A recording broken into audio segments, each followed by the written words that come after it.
Hi everyone, this is Brian Neal with Tradetobefree.com, and today I'm looking at an earnings beat here from Solar Edge, which seems like one of the best in the market last night and this morning.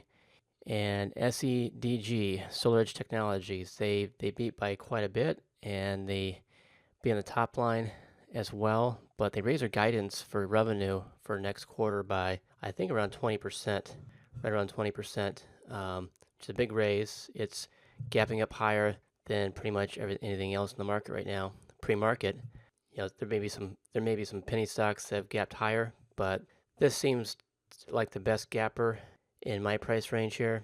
And we can see pre-market, we've got this rounding pattern developing, which is real nice, and we may see that break out and start to move after the market opens today. So if you look at the long-term chart on Solar Edge, you can see this nice rounding bottom here. It's a little V-shaped, but not too bad. Right now, I think we're up here at 26, 27. Is that right? Yeah, around 27, and we've got some resistance over here that we're going to go through all this right here. But looks like the next resistance level, if we break out, is around 28.80, 29 in that area. That seems to be pretty consistent here back a year or two ago. So we may get up in here and we may find some resistance. So for those who are using the earnings of options trade, this may trigger this morning. It may hit the entry point. We don't know yet. The fundamentals look good though, and the long-term chart looks good. And this is definitely on our radar. And we also see that Take-Two Interactive, they had a headline beat on the top and bottom line. And I went to Yahoo though, and it didn't really correspond to what they had on Seeking Alpha. So I don't know, how much of a beat this is. And I think the raise was a little bit for the future. It's got a real nice pattern though, pre-market.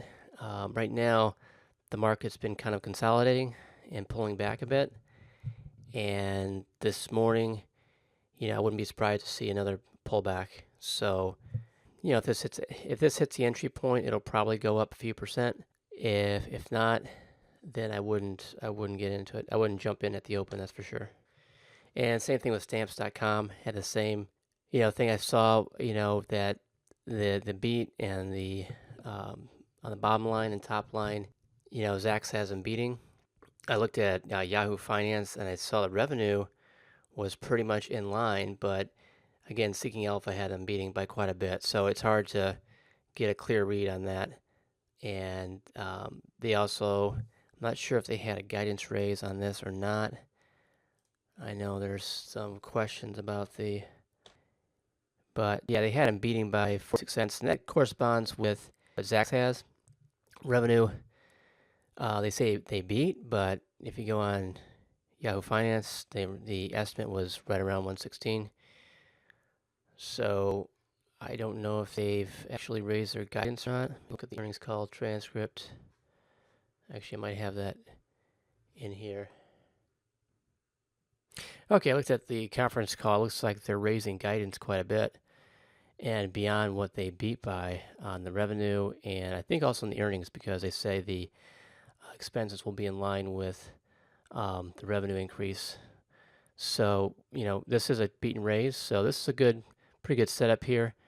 And, they're buying a lot of, they're buying back stock to increase earnings per share, like a lot of companies are doing. But, revenue is, generally harder to fake. So, this looks pretty good.